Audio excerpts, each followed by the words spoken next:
Shabbat Shalom, queridos hermanos, muy buenas noches. Le damos gracias al Eterno por un Shabbat más en el que podemos estar todos juntos. Gracias por estar aquí acompañándonos. Y hoy vamos a continuar, digo continuar porque ya toda la semana hemos venido estudiando la Parashá Bo. Y Bo es una forma de comando en el hebreo. Traduce ir y también como ven. Y como hemos aprendido, es la primera palabra significativa en esta porción de Éxodo capítulo 10 que inicia con el versículo 1. Entonces, esta porción es muy significativa. Esta porción tiene 20 preceptos y 9 de ellos, hermanos, rigen para cada uno de nosotros todavía en este tiempo. Entonces, solamente voy a hacer referencia a los que rigen para nosotros todavía en el día de hoy. Pero uno de ellos es deshacerse del jamés o todo lo que tiene que ver con levadura, que debemos comer matzah, o sea, pan sin levadura, que nadie tenga o posea matzah, no comer nada que contenga jamés o levadura, no comer levadura, que no se vea nada de levadura en nuestras casas, relatar la salida de Egipto, redimir al primogénito del burro y desnucar al primogénito del burro que no fue redimido. Entonces, esta porción es como una segunda parte de la anterior que vimos, que es Baerá, donde Moisés y Aarón comenzaron el proceso de hacer y dar a conocer el nombre del Eterno, no solamente dentro del pueblo de Israel, sino también al pueblo egipcio y al faraón. Éxodo capítulo 5:2 dice, y faraón respondió, ¿quién es Yud-Heh-Vad-Heh para que oiga su voz y deje ir a Israel? No conozco a Yud-Heh-Vad-Heh y no dejaré ir a Israel. Entonces, en esta porción de la Torah que estamos estudiando, vamos a ver cómo el faraón se va a encontrar con Yud-Heh-Vad-Heh de frente y va a terminar obedeciéndole. Y en esta parashá vamos a ver la lucha continua de Moisés y Aarón para que el faraón deje en libertad el pueblo de Israel y puedan ir al desierto a adorar al Eterno. Esta parashá Bo es la transición del pueblo de Israel de la esclavitud a la libertad. Y también esta porción muestra y explica las últimas 3 plagas que caen sobre Egipto. La plaga de la langosta, en hebreo Arbet, la plaga de las tinieblas, en hebreo Oshet, y la muerte de los primogénitos, que en hebreo es Macat Bejorot. Entonces, hay algo muy interesante que me encontré cuando estaba preparando esta porción, y es que las 10 plagas, vamos a recordar, porque aquí hay algo bien interesante en lo que les voy a compartir, y es que ellas fueron sangre, ranas, piojos, fieras salvajes, peste, sarna, granizo, langostas, oscuridad y la muerte de los primogénitos. Entonces, en la Torá es interesante que no se refiere a estas señales como si fueran plagas, sino que se les llama en hebreo otot u moftim.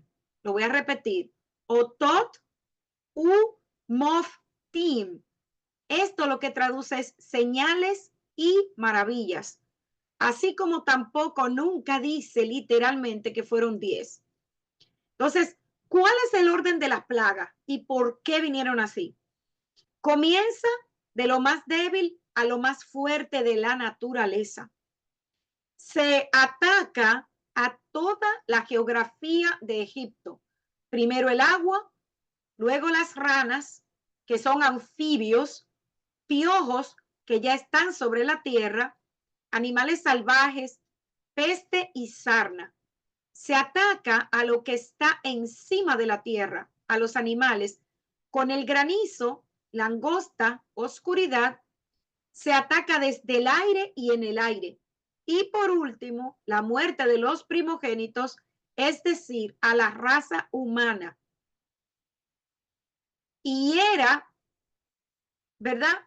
De esta manera, porque recordemos que la raza humana es superior dentro de todo lo creado en el planeta. Entonces, en Egipto, el primogénito era consagrado para los dioses. En resumen, agua, tierra, animales, aire, cielo y ser humano, incluyendo dioses paganos. Entonces, el mensaje aquí, hermanos, era claro, era puntual. Lo que el Eterno, el Elohim de Abraham, de Isaac y de Jacob estaba queriendo decir es que Él domina en todos lados y por sobre todos. El número 3 es bastante importante. Vemos 3 hijos tuvo Adán y Noé, y los patriarcas también eran 3. Cuando algo ocurre 3 veces, nos está mostrando y determinando una tendencia.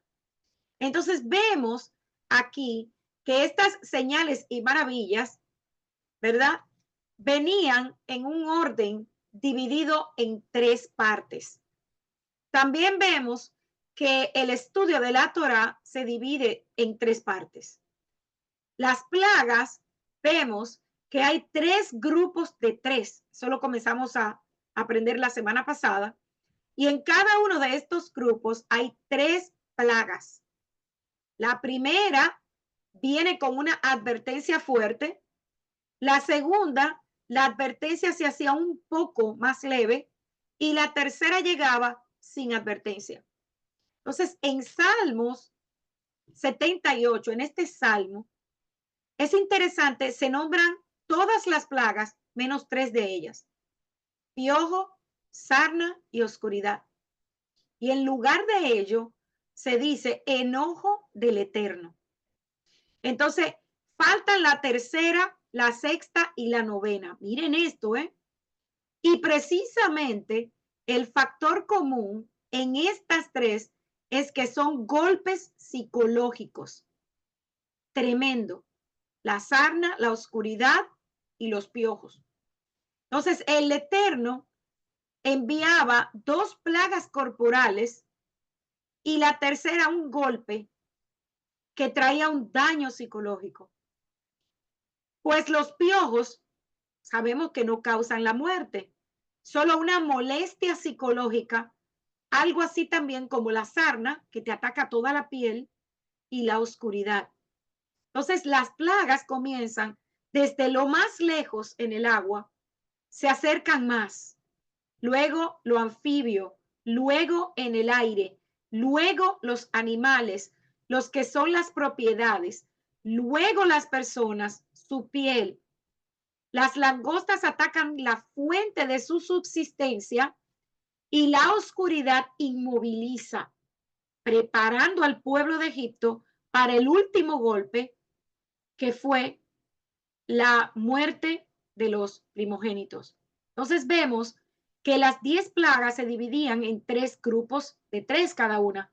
Y lo que tienen en común es que la primera plaga de cada una de las series de 3, si miramos los textos, el Eterno le dice a Moisés que se presente ante el faraón en la mañana cuando éste salía al Nilo, pero en la segunda, él le decía que se presentara ante el faraón en el palacio al mediodía. Hermanos, presten atención porque de verdad que esto a mí, de verdad que me impresionó.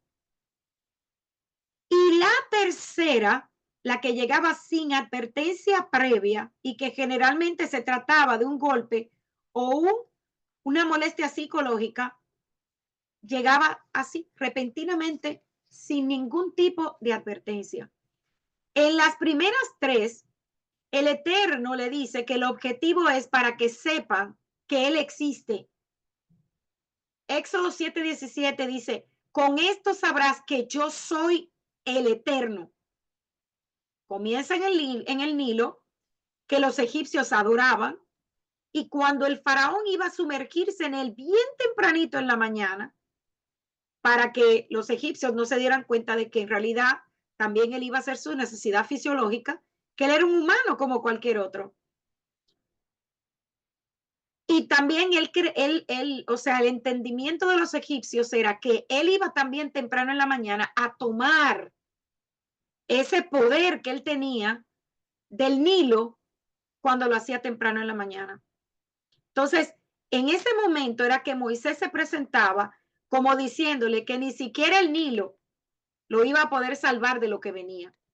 Entonces, al convertirse el río Nilo en sangre, es como que le dice que eso que ellos consideraban que les daba vida y que se las conservaba, en realidad está siendo la causa de su perdición. ¿Por qué? Porque ellos idolatraban el río.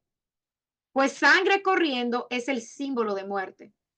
El ámbito de esta plaga, como es obvio, era el agua. Y este es una constante fuente, ¿verdad?, de vida, pero también podía ser una fuente para plagas. Entonces, el Eterno le está demostrando al faraón que él dominaba en todos los ámbitos. ¿Por qué? Porque ellos creían en el dios Ra. Entonces, cuando ellos veían el Nilo de esa forma, ellos pensaban que Ra había sido derrotado, como les comenté en el audio. Entonces, luego se presenta ante el faraón en el palacio Moisés. Ya no está en la mañana, sino que ahora sería cuando el sol estaba en su apogeo.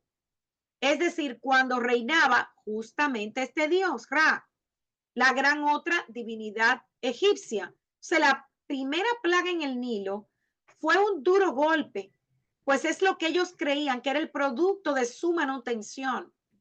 En el Nilo, el pueblo de Egipto depositaba su confianza y le rendían total pleitesía. Entonces, cuando llegan las ranas, vemos que se va acercando todavía mucho más a ellos. Es el producto también del Nilo. El ámbito de esta plaga no era el agua, sino la tierra. La rana, si bien es un anfibio, o sea que puede vivir fácilmente en el agua y también en la tierra, pero pasa la mayor parte de su vida en la tierra. Entonces, cuando llega esta plaga, el faraón los llama y accede a enviarlos a condición de que Moisés retirara las ranas. Y antes, en la plaga anterior, por cuanto que la advertencia no fue para que enviara a los hebreos, el faraón no supo cómo pararlo, pero ahora ya sabía el motivo y es por eso que los llama y les dice que accedería a su pedido. Así que, por favor, que acabaran con la plaga. Entonces, la tercera plaga con los piojos, esta es más bien una molestia psicológica, como estamos viendo. Se puede vivir con piojos, hermanos. Eso no es algo imposible. Hay personas que tienen piojos y no mueren. Pero como lo era la peste de la sangre, que no tenían, ¿verdad?, cómo beber, o con las ranas que estaban en todas partes y no podían ni siquiera caminar, tampoco comer, porque las ranas saltaban hasta inclusive los platos de la comida, los vasos. Será algo bien serio. Se metían en los hornos cuando iban a cocinar. Pero vemos que ya esta plaga no era algo externo, como por ejemplo el agua, ni la tierra, no. Ya el piojo era en el cuerpo del egipcio, en su propia piel. O sea, el ámbito de esta plaga era el aire, tal como el Eterno le dijo a Moshe que arrojara la ceniza al aire y se convirtieran en piojos. Entonces, esta plaga les termina de demostrar lo que el Eterno quería. El punto es que los mismos magos, los brujos de Egipto, le dicen al faraón que esto era causado por la mano de Elohim. Entonces comienza aquí el segundo grupo de plaga y el objetivo era demostrarle que no existe otro Dios, otro Elohim, sino que él sabe y controla lo que pasa en el mundo. O sea, él lo que quería era que ellos supieran que no había otro Dios fuera de él. Éxodo 8:18, para que sepas que yo soy el Eterno en medio de la tierra. Con los animales, las plagas comienzan nuevamente desde afuera y se acercan más a los egipcios. Y una vez más, el faraón, para revertir la plaga, acepta y dice que permitiría que el pueblo de Israel se fuera a servir al Eterno. Pero como ya vio que ese Elohim no es como los demás dioses, tal como el del agua, del campo, sino que este sí dominaba los ámbitos, entonces no hace falta que le vayan a servir lejos. Entonces en su mente, él comienza a planear la manera en la que el pueblo tenía que ir a adorar al Eterno. O sea, él todavía se le está olvidando que el Eterno le dijo cómo era que el pueblo quería, él quería que el pueblo fuera a adorar y no era dentro de Egipto. Pero el faraón en su mente dice, bueno, si él es el Elohim que está en todas partes, bueno, entonces ellos pueden quedarse cerca. No hay necesidad de que ellos se vayan lejos. Entonces, ¿qué sucede aquí? Que entonces el Eterno manda otra plaga. Y es el turno de la plaga en donde muere el ganado. Es decir, no solo que el Eterno cuida a los hebreos, porque aquí hizo una clara separación.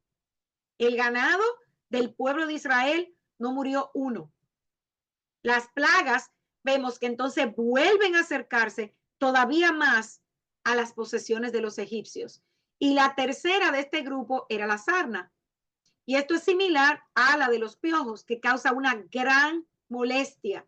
No causa daño, no causa muerte, pero nuevamente vemos una plaga que se acerca a la piel y que también está en el aire. Entonces, una vez que el faraón sabe que el Eterno existe y que se relaciona con lo que sucede en la tierra, podría ocurrir que piense que existen otros poderes más, además del Eterno, y que él quizás no tenía influencia en ellos. Por eso es que viene, hermanos, el tercer grupo. Y en el tercer grupo, el objetivo del Eterno era demostrarle que no existe nada similar a él. O sea, que nada puede tener el poder que solamente él tiene. Éxodo 9:14 dice, para que sepas que no hay como yo en toda la tierra. Entonces, la primera de esta plaga era el granizo, donde se mezclan, hermanos, 4 elementos naturales: el agua, el fuego, la tierra y el aire, con un poder tremendo que mata y destruye. Entonces, el ámbito de esta plaga es el aire, y el granizo sabemos que no es más que agua congelada. Nuevamente, las plagas comienzan desde lejos y se van acercando cada vez más a ellos. Entonces, luego viene el turno de la langosta, una diminuta criatura del Eterno, tendría el poder de doblegar al faraón. Todo esto, como dijimos, tendría como objetivo demostrarle al faraón que solamente el Eterno, el Elohim de Abraham, de Isaac y de Jacob, es el que manda, tanto en los cielos como en la tierra, y sobre todas las cosas y los elementos naturales. Cosa que tristemente creo que a nosotros los seres humanos debería otra vez el Eterno de alguna manera, y que el Eterno tenga misericordia, recordar, porque hoy, ¿qué se adora? Se adora la naturaleza, se adora el sol, se adora la luna, se adora todo menos al creador de todas estas cosas. Entonces, las plagas nuevamente se acercan, ahora están sobre las posesiones egipcias, pero cada vez, hermanos, con una intensidad más fuerte, y esta vez causando una total destrucción en las posesiones de los egipcios. Y esta plaga tuvo ámbito tanto en el aire como en la tierra. La última de esta serie de plagas es la oscuridad. Y esta, hermanos, tiene un efecto psicológico más que dañino, muy molesto. No obstante, esto le demuestra al faraón que está perdiendo la capacidad de ver la realidad. Es decir, todo aquello que el Eterno le quiso mostrar. Esta plaga ya ocupa todos los ámbitos y está muy cerca. Rodea a los egipcios por todos lados. Y lo interesante de esta plaga es que la escritura dice claramente que ellos la podían tocar, la podían palpar. Y por último, vendría la plaga de la muerte de los primogénitos, cuyo mensaje final sería que aún la vida o la muerte de un ser humano están en las manos del Eterno. El mensaje ya aquí era claro para el faraón, que siempre albergaba la idea de que él también disponía de un poco de poder. Esta plaga demuestra que solamente el Eterno podía saber, o sea, quién es el primogénito, hermanos, y quién no. Y hizo una clara distinción entre los egipcios y el pueblo de Israel. Es por esto que en la Hagadá de Pesach, o sea, cuando estamos celebrando y haciendo el ceder de Pesach, al referirse a esta plaga, dice que fue realizada por el Eterno mismo y no por un ángel, hermanos. El sentido es que esta plaga rompía completamente con todas las leyes naturales. Porque, por ejemplo, yo puedo saber que mi vecino tiene un hijo primogénito, pero yo no puedo saber cuáles son los primogénitos de todos los que viven en mi ciudad. Hermanos, eso solamente el Eterno podía saberlo. Entonces, en esta plaga se junta un resumen de las tres, no solamente de tres de la serie, no, sino de las tres series de tres. ¿Por qué? Por un lado, le demuestra al faraón que el Eterno existe, que es el principio de toda vida. Segundo, le demuestra que el Eterno sabe y controla lo que ocurre en la tierra, pues no mata indiscriminadamente, sino que es una selección muy minuciosa que ni siquiera un ser humano podría realizar. Y por último, que solamente el Eterno domina y que no existe ninguna otra fuerza a la que el faraón pudiese recurrir, porque no hay nada, hermanos, absolutamente nada por encima del Eterno. Es por esto que cuando el Eterno le dice a Moshe, ve a ver al faraón, porque le he endurecido el corazón a él y sus siervos, para que pueda demostrar entre ellos estas señales mías, para que le cuentes a tu hijo y a tu nieto lo que hice en Egipto y las señales que mostré entre ellos, y para que todos sepan que yo soy el Señor. Entonces, vamos a recordar un poco cómo fue el proceso del endurecimiento del corazón. ¿Por qué? Porque este proceso tenía dos propósitos. Son tres, pero estos son los más importantes. Voy a mencionarlos. Que el faraón y sus siervos tuvieran la oportunidad de conocer cada vez más el poder del Eterno y hicieran teshuvá. Que los hijos del Eterno tuvieran confianza en saber quién era su protector. Y el tercero, no puedo decir no menos importante, pero que las naciones alrededor de Egipto también supieran quién era el Eterno. Entonces, ¿por qué esto, hermanos? Porque sabemos que en el segundo éxodo también veremos señales y juicios debido a que el corazón de la humanidad, y eso lo podemos ver cada día, hermanos, el corazón de la humanidad y el corazón de los hijos del Eterno se ha endurecido hasta tal punto que es casi imposible para muchos reconocer cuáles son los comportamientos de aquellos que dicen que son justos en oposición con los comportamientos de aquellos que no son justos, que son como si fueran criminales. Hermanos, estamos casi en un mismo nivel, aunque usted no lo crea. Y es preocupante ver cómo la separación entre lo santo y lo profano, hermanos, ya no existe en la vida cotidiana del ser humano. Escuchar a los que decimos que son creyentes, que defienden personas corruptas, que violan los principios de la ética, la justicia sin el menor temor, que ellos mismos quebrantan, hermanos, las leyes. Yo me voy a incluir también, quebrantamos las leyes. Porque cuando usted va a pedir una ayuda y está mintiendo, usted está quebrantando la ley del Eterno. Primero, porque usted está mintiendo. Y segundo, porque usted está engañando para recibir un beneficio. Y eso es solamente un ejemplo. Cuando usted se roba una luz en la calle, cuando usted deja de ayudar a alguien sabiendo que usted tiene las posibilidades. Y lo triste es, hermanos, que estamos viviendo sin ningún tipo de temor. Vemos las cosas que están pasando, vemos la injusticia. Y estamos, hermanos, como si nada estuviera pasando.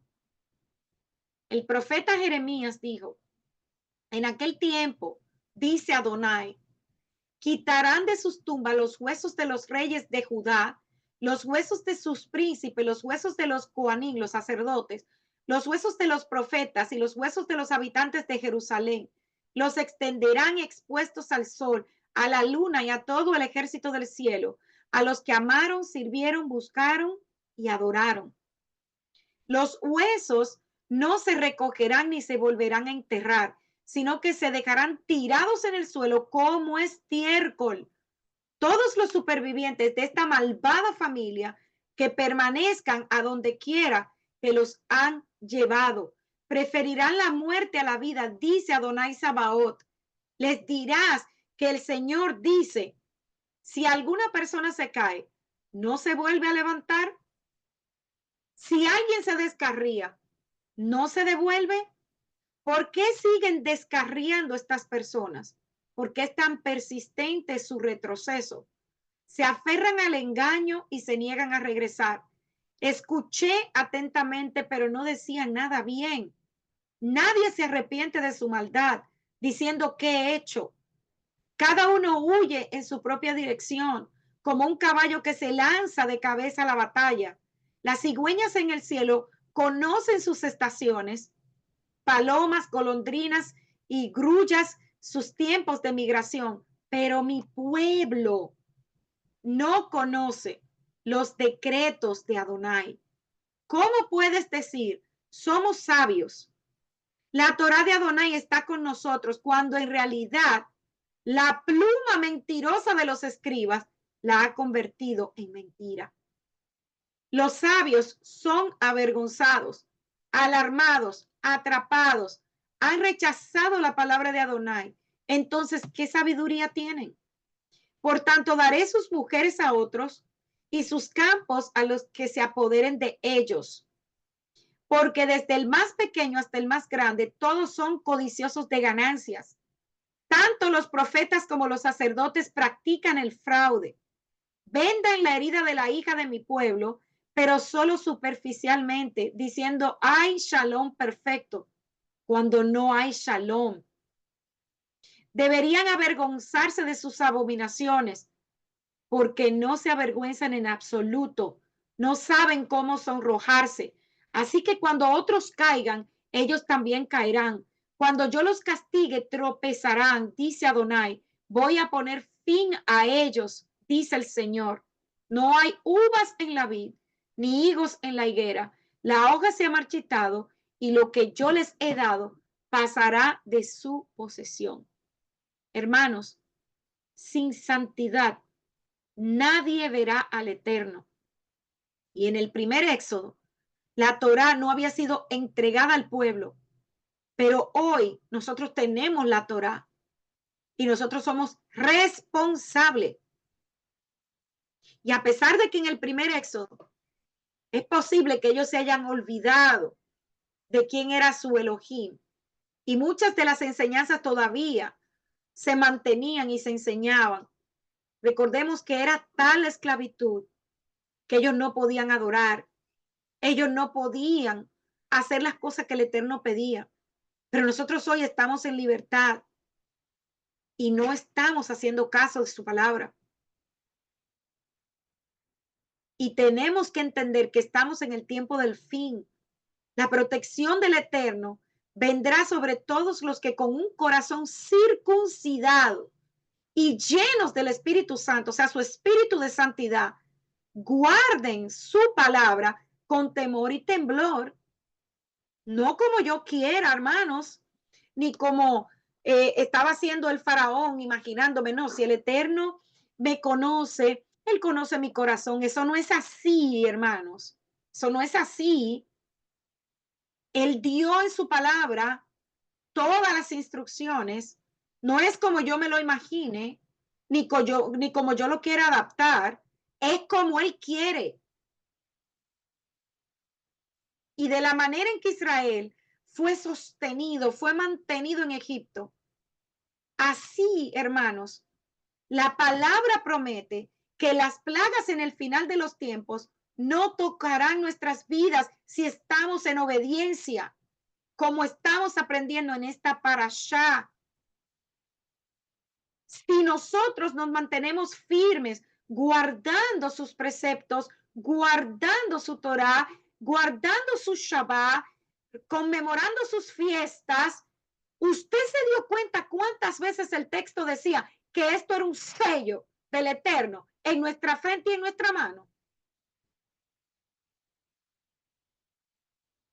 Él está siendo claro en esta porción. Él no está dejando nada a nuestra imaginación. En los versículos 3 al 6 se le dice al faraón la llegada de dos plagas más: la plaga de la langosta y la plaga de la oscuridad o las tinieblas. Y estas dos plagas tienen algo en común, y es la oscuridad que cayó sobre el pueblo de Egipto y sus habitantes, tanto física como espiritualmente.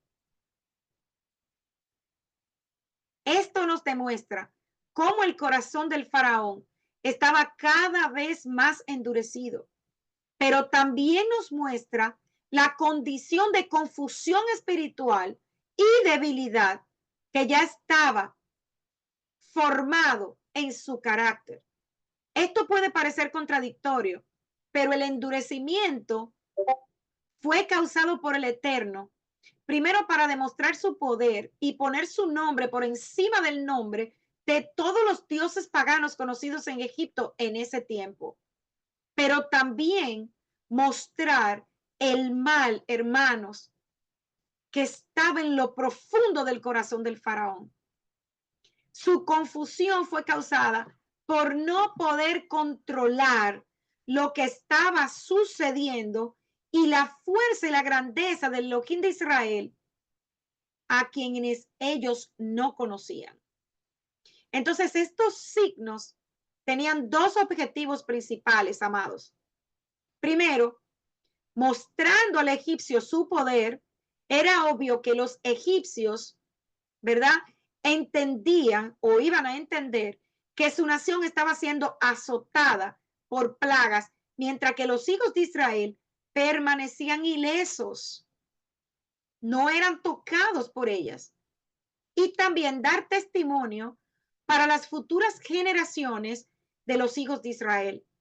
Esta sería la historia que los israelitas y hoy también nosotros debemos contar a nuestros descendientes de generación en generación. Una historia que no puede ni debe ser olvidada, porque es un mandamiento que debe transmitirse a las generaciones futuras como una ordenanza para siempre. Además, sería una prueba incontestable de que ellos son y que todavía somos el pueblo escogido del Eterno. Entonces es una responsabilidad que cada uno de nosotros tenemos de enseñar estas palabras a nuestros hijos. Deuteronomio 6, del 6 al 9 dice: y estas palabras que yo te mando hoy estarán en tu corazón, el Shema, y las enseñarás diligentemente a tus hijos, y hablarás de ella cuando estés sentado en tu casa, y cuando andes por el camino, y cuando te acuestes y cuando te levantes, y las atarás como señal en tu mano, y serán como frontales entre tus ojos, y las escribirás en los postes de tu casa y en tus puertas. Cuando observamos esta ordenanza y colocamos la mezuzá en los postes de nuestras puertas, estamos declarando la bendición de Deuteronomio 28:6, que dice: bendito serás cuando entres y bendito serás cuando salgas. Y sabemos que esas palabras tienen que ver con las 10 palabras que el Eterno dio. Pero también tenemos que entender que estas ordenanzas tenemos que enseñarle todo esto que pasó en Egipto a nuestros hijos. ¿Y cómo sabemos que realmente son esas palabras? Solo tiene que irse a Deuteronomio capítulo 5. Esas son las palabras que están en la mezuzá. Entonces, Moisés llamó a todos los israelitas y les dijo: escucha, Israel, eso está en Deuteronomio 5, léalo. Léalo. Deuteronomio 5, desde el versículo 1, léalo hasta el versículo 10. Y el Shema, usted sabe que está en Deuteronomio 6. O sea que uno continúa con el otro. Entonces, la plaga de la langosta fue un ataque directo del Eterno al dios Anubis, deidad pagana de los campos y símbolo de riqueza y prosperidad en la economía de Egipto. La plaga de la langosta también atacó al dios Isis, protector contra la langosta, y a Set, quien protegía la cosecha, de acuerdo a los egipcios. Cuando la plaga de la langosta llega a Egipto, es como un ejército que devoraba todo a su paso, hermanos. Y podemos ver una gran similitud entre lo que está pasando aquí en Egipto con lo que está anunciado a Israel por el profeta Joel en el libro de Joel, capítulo 1, del 1 al 20, que dice, léalo, porque es impresionante lo que dice ahí. Como el libro de Joel, el Eterno llama a la langosta su Eliagadol, su ejército. Y una vez más, el poder del faraón queda anulado con el poder y la grandeza de nuestro Dios, hermanos, porque no hay nadie como él. El faraón, ante la gran devastación, envía a buscar a Moisés y le pide que por favor quite la plaga. El Eterno quita la plaga del pueblo de Egipto y él, una vez más, se niega a dejarlos ir. Entonces el Eterno le dice a Moisés que extienda su mano al cielo para que haya oscuridad sobre Egipto y que esta oscuridad sea palpable. Esta plaga, hermanos, inmovilizó esa ciudad por 3 días. Y es importante que en verdad entendamos el significado de esta plaga, porque ¿saben cómo podemos entenderla mejor?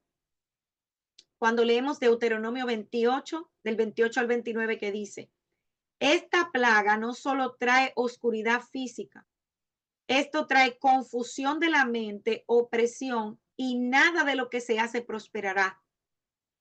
Esta plaga que cubrió Egipto no fue solo la ausencia de luz.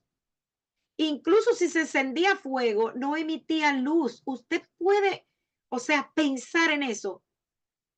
Es muy importante recordar que en la creación, la luz del primer día no era la luz natural que envuelve la tierra desde el sol, la luna y las estrellas. Es una luz sobrenatural que en ese momento solo acompañaba al pueblo de Israel. Dice el relato que nadie vio a su prójimo y nadie se levantó de su lugar durante 3 días. Además de que todos los hijos de Israel tenían luz en sus habitaciones.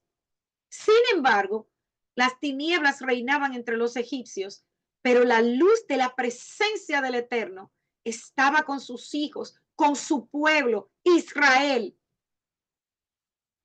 Y según Apocalipsis 21:23, es la misma gloria del Padre la que ilumina la santa ciudad.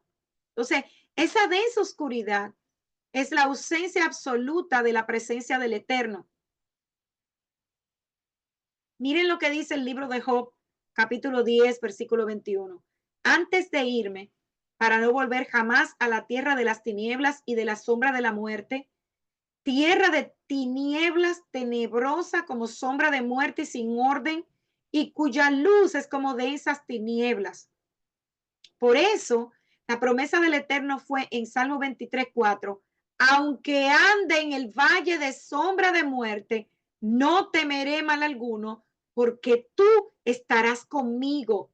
Tu vara y tu callado me infundirán aliento.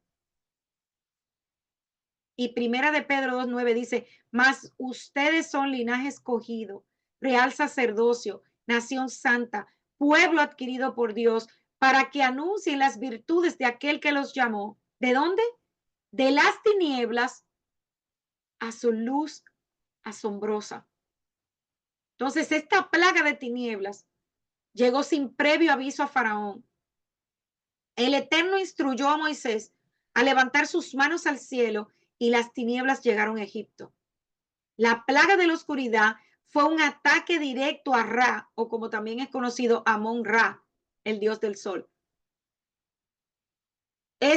Un dios falso como todos los demás, era uno de los que más ellos adoraban y en quien más confiaban. Fue tanto el terror que esto sembró, porque recuerden que el Amón-Ra salía en la mañana y se iba en la noche. Entonces, en el Salmo 105, 26 al 28, también se menciona cómo el Eterno envía tinieblas a Egipto debido a su endurecimiento de corazón y porque desafiaban su palabra. Una vez más, el faraón no está de acuerdo con Moisés y se negó, hermanos, a dejar ir al pueblo. O sea, era una cosa que por más señales que él veía, nada cambiaba lo que ya él tenía dentro de él.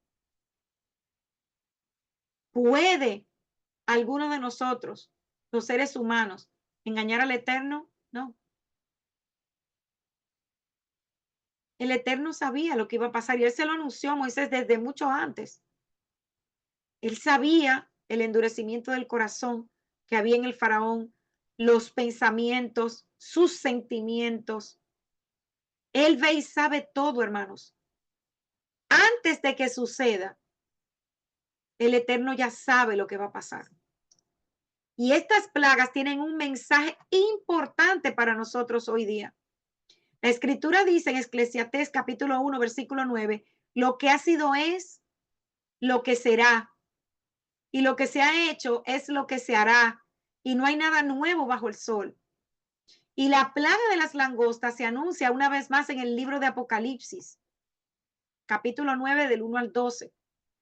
Y en el versículo 4 dice, esta plaga lastimará y dañará a cualquiera que no tenga el sello del Eterno en su frente.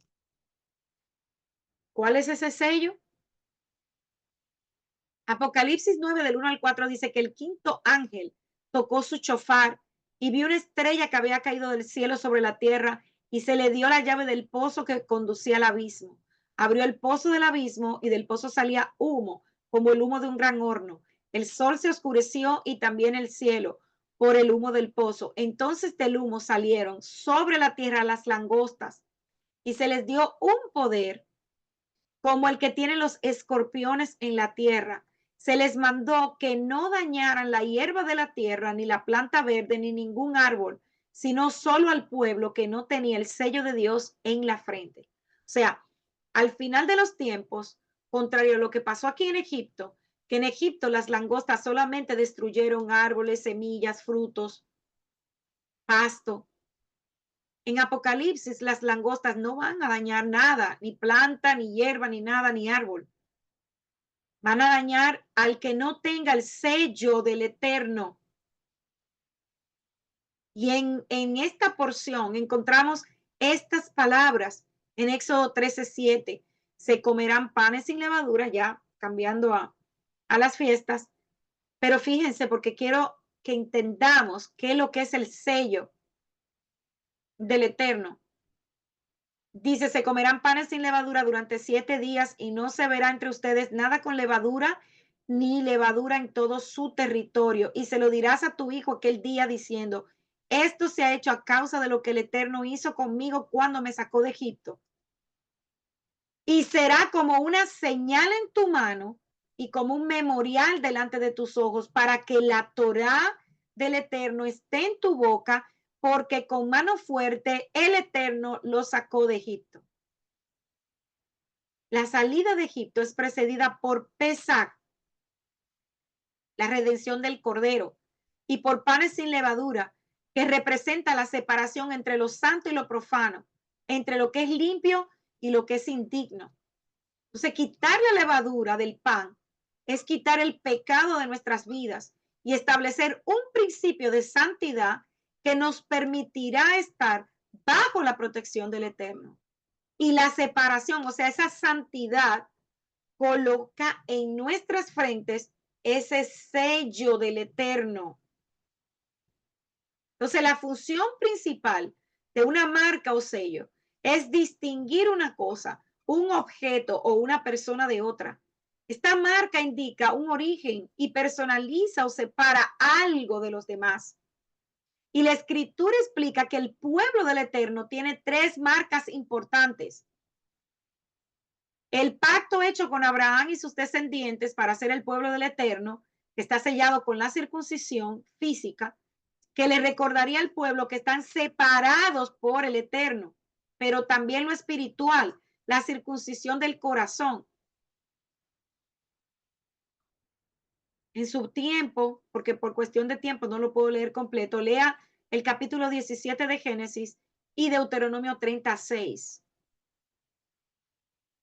La celebración del Shabbat y su fiesta, Éxodo 31:13 y Ezequiel 20 del 12 al 20. Y finalmente dice que en los últimos días pondré mi Torá dentro de ellos y le escribiré en sus corazones y yo seré su Elohim y ellos serán mi pueblo. Entonces sí tenemos ello, hermanos. Entonces, ¿quiénes son las langostas en las escrituras? De acuerdo a la enciclopedia Gesenius, página 75, la palabra langosta, que hace referencia a la palabra hebrea arbet, también significa nefilim, especialmente los anaquitas, descendientes de Caín. Recordemos que en el libro de Joel, los diferentes reinos que criaron a Israel fueron comparados con langostas. Joel 1 al 4 dice, lo que quedaba de la oruga se comía el saltón, y lo que quedaba del saltón se lo comía el revoltón, y la langosta se comió lo que quedaba del desorden. También en el libro de los jueces, los descendientes de Saúl, los madianitas y los amalequitas, se les llama así, langostas. Jueces 6:5, porque ellos y sus ganados subían y venían con sus tiendas en gran multitud como langostas. Ellos y sus camellos eran innumerables. Así es como llegaron a la tierra para devastar. Así que hoy, hermanos, todo esto que la escritura nos está hablando tiene sentido. Es posible que estemos pensando que las langostas son animales, como sucedió en Egipto, pero también, de acuerdo a lo que estamos viendo, son enemigos de Israel que asolarán el mundo durante 5 meses, de acuerdo a Apocalipsis 9:5. Entonces, en el libro de Apocalipsis se sigue el orden del fin expresado por Yeshua en Mateo 24. Y es interesante que en el apogeo de ese juicio nos dice, Mateo 24:37, dice, mas como en los días de Noé, así será la venida del Hijo del Hombre. ¿Y qué había en los hijos, en los tiempos de Noé? Sabemos, hermanos, una depravación total.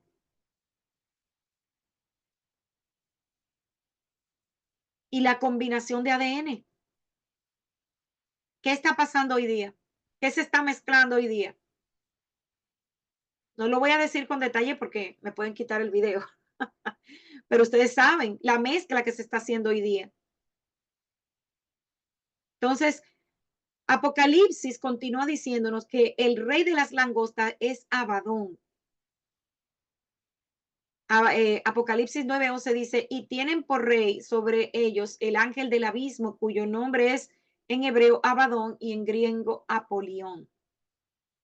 En griego, perdón.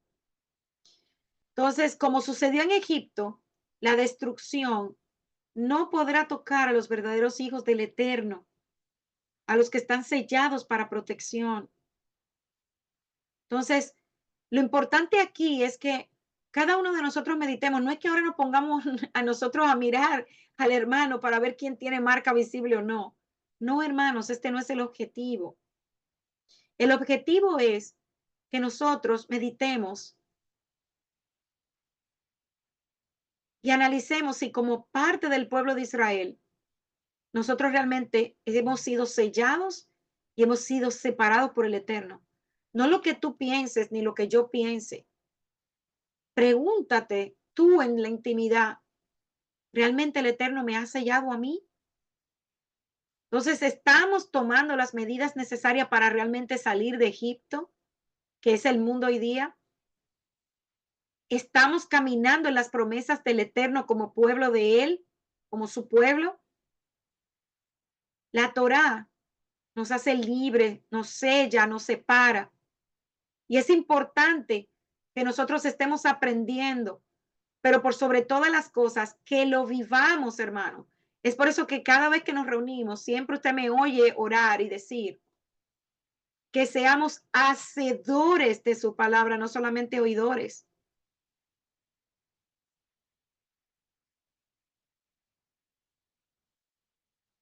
En esta porción también hay algo que también me llamó mucho la atención y es cuando el Eterno le da al pueblo la instrucción de colocar la sangre del cordero en la puerta.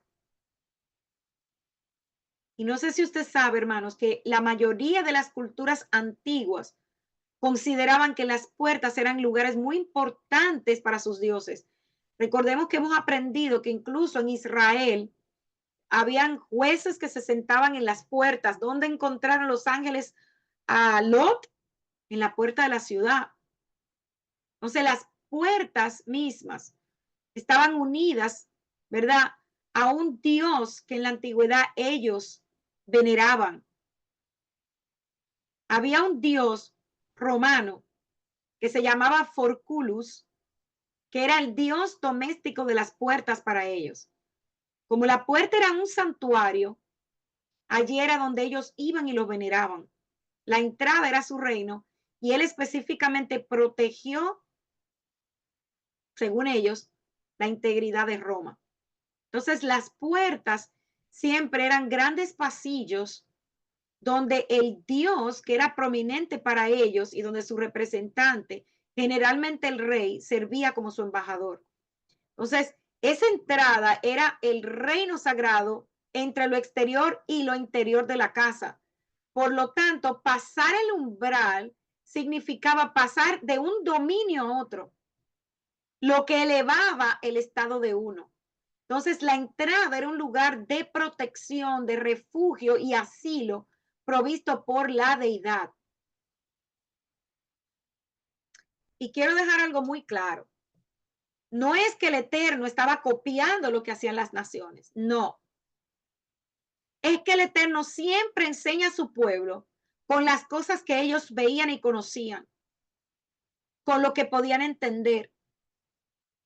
Es por esto que le da la instrucción de colocar la sangre en la puerta, pero también la mezuzá. Porque esa mezuzá, cuando usted la coloca en su puerta, no es un amuleto. Olvídese que eso no es un amuleto de protección. No. Lo que esa mezuzá indica es que en esa casa está separada para el Elohim de Abraham, de Isaac y de Jacob, que su palabra está escrita en ese dintel y que ese es un lugar santo, un lugar en donde se guarda el pacto del Eterno. En la entrada, ¿verdad? La unión de dos partes se confirmaba con una comida de convenio, o sea, de pacto. ¿Recuerdan cuando dice la escritura que Yeshua está dónde? En la puerta y llama. Y aquel que le abre, ¿qué hace? Él entra y come. Entonces, como resultado de esto, se otorga una nueva ciudadanía a aquellos que pasaban por la entrada y aquel umbral. Entonces, de ahora en adelante, entendiendo esto, no debe sorprendernos el por qué el Eterno le ordenó a su pueblo hacer lo que le pidió. La puerta del tabernáculo, más adelante, fue desde donde descendió el pilar de la nube cuando Moisés se encontró con el Eterno y recibió instrucciones para el pueblo. Fue en la entrada donde Israel y el Eterno fueron testigos de un pacto eterno. La declaración del Shema fue el testimonio de que la nación estaba asumiendo el yugo del reino de los cielos, o sea, del Eterno. Y es por eso que el Shema se convirtió literalmente en la inscripción de los postes de las puertas, o sea, lo que contiene la mezuzá, con el nombre del Shaddai, o sea, por eso se le pone la letra Shin afuera a la mayoría, como confirmación o sello. Cuando usted tiene esa mezuzá, usted está diciendo que el Eterno es el que protege, el que suple en esa casa. Es el rey y el Elohim de los que están adentro. Entonces, las entradas a las casas de Israel en Egipto fue donde se aplicó la sangre del cordero, específicamente en los postes de las puertas. Y este patrón se extendió al altar en el templo de Jerusalén, donde se aplicaba la sangre al altar que estaba frente a la entrada de la gran puerta. Entonces, según, ¿verdad? Esto, lo que podemos ver aquí es que habían 3 altares cuando los hijos de Israel se encontraban en Egipto, en donde se colocó la sangre. Los 2 marcos y el dintel. Entonces, es importante, hermanos, que aprendamos estas cosas. La sangre fue, por lo tanto, aplicada en el altar antes de que los sacerdotes ascendieran los 2 escalones y entraran en el templo, aún antes del tabernáculo.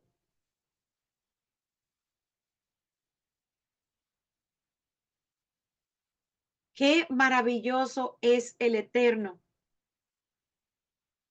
Nada, hermanos, nada de lo que hizo o nos dejó en su palabra es al azar.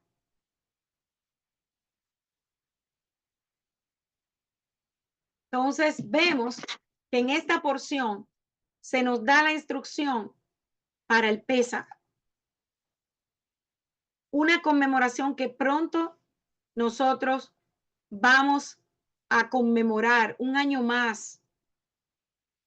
Hermanos, que en esta próxima fiesta de Pesaj nosotros realmente pongamos todo nuestro corazón, todo nuestro énfasis, saquemos verdaderamente todo lo que nos aleja del Eterno, la levadura.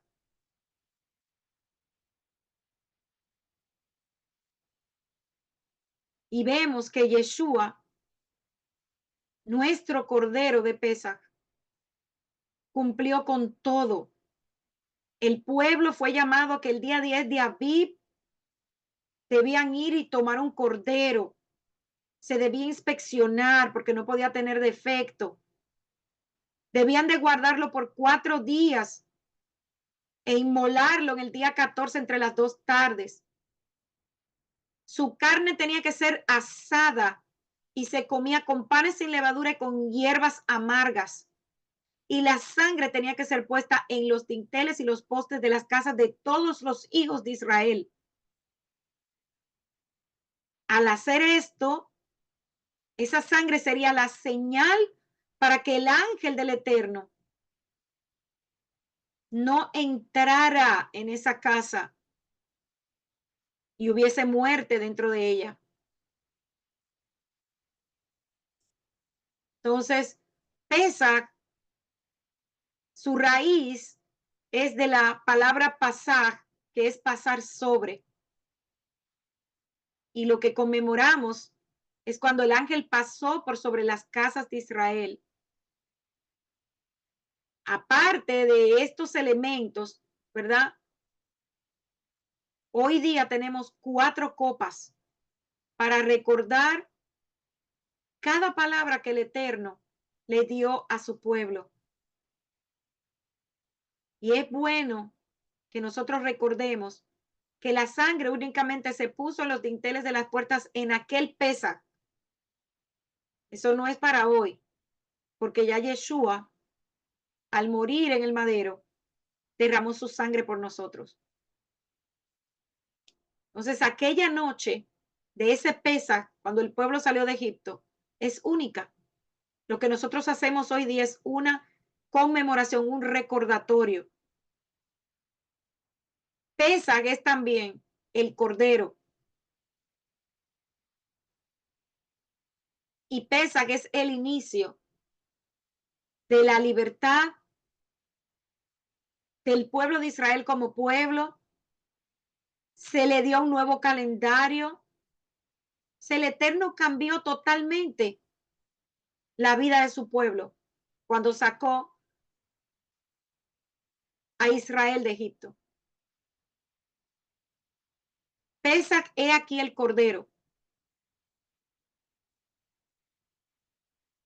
Recuerde que Pesaj es usado para hablar del Cordero más que de la festividad en sí. Y esto lo podemos ver en el libro de Éxodo 12:21, que dice: y Moisés convocó a todos los ancianos de Israel y les dijo: sacad y tomad cordero por sus familias y sacrificad el Pesaj, o sea, el cordero. El cordero mismo era el Pesaj del Eterno, de Hashem, como podemos ver ahí. Comer el Pesaj, sacrificar el Pesaj. Entonces, la idea central aquí era el cordero. Y sabemos que esto tiene un cumplimiento mesiánico en Yeshua. Porque el cordero de Pesaj lo que estaba haciendo era anunciando lo que Yeshua, nuestro Mesías, haría por nosotros en aquel 14 de Abib, cuando murió en la cruz. Y el profeta Isaías había dicho del Mesías lo siguiente, dice: todos nosotros nos descarriamos como ovejas, cada cual se apartó por su camino, mas el Eterno cargó en él el pecado de todos nosotros. Angustiado él y afligido, no abrió su boca, como cordero que fue llevado al matadero, y como oveja delante de sus trasquiladores, enmudeció y no abrió su boca. Isaías 53, 6 al 7. Entonces, imagínense en su mente la imagen de un cordero inocente, sin mancha. Eran símbolos para hablar de la suprema inocencia de Yeshua, quien moriría por el pecado de Israel y del mundo, aunque nunca hizo ni hubo maldad en él, ni hubo engaño en su boca, de acuerdo también a Isaías 53, 9. Entonces, cuando Juan el Bautista vio a Yeshua, nuestro Señor, en el Jordán, exclamó una descripción profética sobre él, quizás una de las más bellas que podemos encontrar en la escritura, hermanos, y es Juan capítulo 1:29, dice: he aquí el Cordero de Dios que quita el pecado del mundo. Entonces, el Cordero es símbolo de pureza, de inocencia, de sumisión, de dulzura. Es sin duda alguna la metáfora más poderosa para que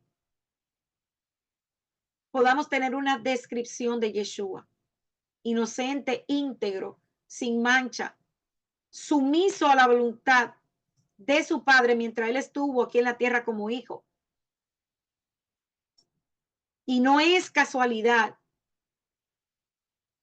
que todo lo que se dio en aquel 14 de Abib ni en los días anteriores, hay numerosos paralelos entre el Cordero de Pesach y Yeshua. Sin duda alguna, su muerte trajo la restauración de cada uno de nosotros y nos dio libertad. Algunas características que pudiéramos ver del Cordero de Pesach que presagiaban la muerte de Yeshua: debía ser macho, sin defecto, tenía que probar sin ser defecto alguno, en hebreo tamín. Yeshua era sin defecto y fue probado por los diferentes grupos que conformaban el judaísmo del primer siglo: los herodianos, los fariseos, los sacerdotes, los saduceos, sin que ninguno de ellos encontraran falla en él, tal como está escrito en segunda de Pedro 21 y capítulo 21, versículo 22.